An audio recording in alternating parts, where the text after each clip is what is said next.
UP विधानमंडल के budget सत्र से सपा विधायक रागिनी सोनकर और प्रदेश के मंत्री नंद गोपाल नंदी के बीच तीखी बहस हुई है।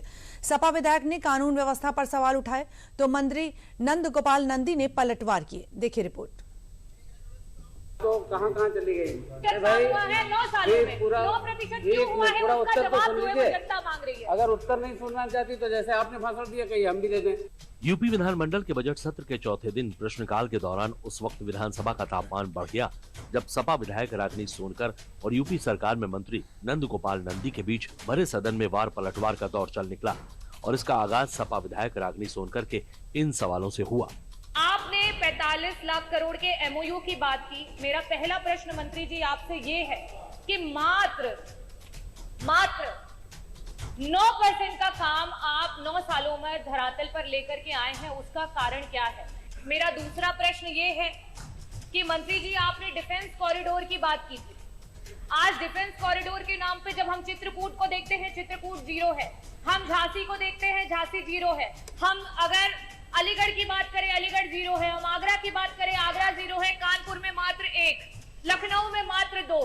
ये कॉरिडोरों के 0 होने का क्या कारण है? सपा विधायक रागिनी सोनकर के पूछे गए सवालों का जब मंत्री नंद गोपाल नंदी ने जवाब देना शुरू किया तो सबसे पहले उन्होंने रागिनी सोनकर की ओर से पूछे गए लिखित सवाल को ही पढ़ना शुरू कर दिया।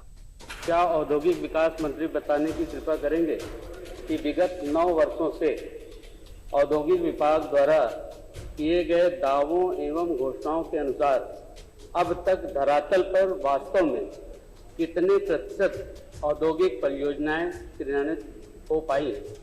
क्या सरकार उक्त वो तो प्रश्न है। 1 मिनट पहले सुन लीजिए। आप यहाँ पर सवाल आपने कुछ किया और पूछते पूछते तो ऐसे ही जैसे कोई बाबूजी बच्चा पैर छुए कि बाबूजी प्रणाम तो खुश रहो, बच्चा कहने की जगह उसको रास्ता बताने लगे कि भाटा लाए उसका भरता बनाएंगे। रागिनी सोनकर ने जब नंदी के जवाब के दौरान उन्हें बीच में ही टोकने की कोशिश की तो नंदी ने जो पलटवार किया उस पर सदन में दोनों सदस्यों के बीच तीखी बहस शुरू हो गई। आप तो कहाँ चली गई? तो इसलिए मैम 1 मिनट सुन लीजिए, हमारी पूरा उत्तर सुन लीजिए। पूरा उत्तर सुन लीजिए, जो आपने पहले पूछा है उसका पूरा उत्तर सुन लीजिए। उत्तर में दिया मंत्री जी मात्र 9% हुआ है 9 सालों में। 9% क्यों हुआ है? उसका जवाब जो है वो जनता मांग रही है। अगर उत्तर नहीं सुनना चाहती तो जैसे आपने भाषण दिया कहीं हम भी दे दें। 4 बार आपकी सरकार रही। उत्तर प्रदेश का परसेप्शन उल्टा प्रदेश था। उत्तर प्रदेश का परसेप्शन गुंडा प्रदेश था। उत्तर प्रदेश बीमारू राज्य कहा जाता था। आज उत्तर प्रदेश को इन देश का सबसे अच्छा गंतव्य बनाने का काम आदरणीय प्रधानमंत्री जी के कुशल माननीय मुख्यमंत्री जी ने करने का काम किया। सदन में नंदी के इस बयान के बाद सपा का हंगामा शुरू हो गया, जिसके बाद विधानसभा अध्यक्ष ने सदस्यों को समझा बुझाकर सदन का माहौल शांत करवाया।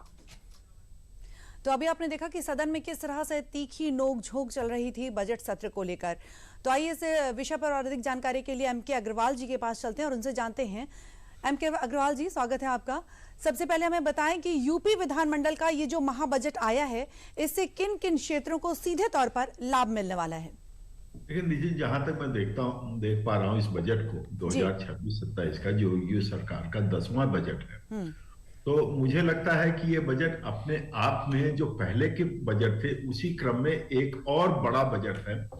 और इसमें अगर हम देखते हैं तो समावेशी विकास तो है ही है, उसके साथ साथ जो समाज के अर्थव्यवस्था के कई ऐसे सेक्टर्स हैं जिनको इसको मजबूत करते हुए दिखाई पड़ते हैं। साथ ही आप देखें तो कृषि क्षेत्र को बहुत महत्व दिया गया है जी। और इसी प्रकार क्योंकि उसके मॉडर्नाइजेशन पर खर्च करने की बात है, सिंचाई सुविधा को और मजबूत करने की बात है, साथ ही बाढ़ नियंत्रण पर बात है, यानी पंचायती राज पर भी बात है। तो ये सारी चीजें अगर हम देखते हैं तो ये पा सकते हैं कि कृषि क्षेत्र हो, चाहे ग्रामीण विकास हो, चाहे आप औद्योगिक क्षेत्र में देखते हैं तो औद्योगिक क्षेत्र में एक बड़ा निवेश करने की बात है और नए क्षेत्र सृजित करने की बात है।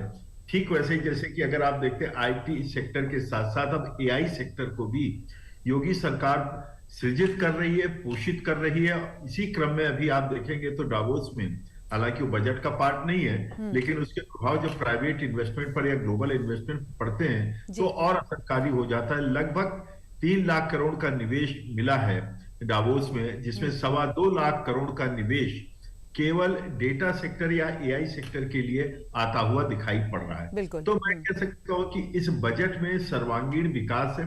अगर आप देखते हैं, दूसरे रूप में देखते हैं तो महिलाओं के विकास के ऊपर काफी ध्यान दिया गया है, और युवाओं के लिए जिस प्रकार से इस बार बजट में विशेष प्रावधान किए गए हैं। जी। आप अगर मेडिकल एजुकेशन देखते हैं, मेडिकल सेक्टर में देखते हैं, तो एआई के सेक्टर में देखते हैं, डेटा सेक्टर में देखते हैं, तो या इसी प्रकार से मैन्युफैक्चरिंग और एमएसएमई क्षेत्र में देखते हैं, तो ये सारी चीजें कहीं ना कहीं युवाओं के लिए एक नया रास्ता खोलते हुए दिखाई पड़ती हैं। जी, विकास के साथ तकनीक को भी साथ लेकर चलना इस बजट का उद्देश्य रहा है। साथ ही अगर हम आपसे ये जानना चाहें कि यूपी का ये जो चौमुखी विकास हो रहा है इस बजट सत्र से, तो कहीं ना कहीं भारत के विकास में भी ये अहम कदम साबित होगा।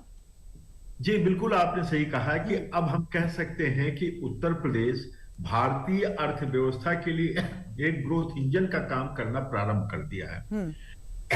आप अगर इंफ्रा के रूप में देखते हैं, तो आप अगर देखते हैं लैंड ऑर्डर के रूप में देखते हैं, भारत की 1/6 आबादी उत्तर प्रदेश में रहती है। बिल्कुल। भारत का सर्वाधिक खाद्यान्न उत्पादन जो है उत्तर प्रदेश में होता है।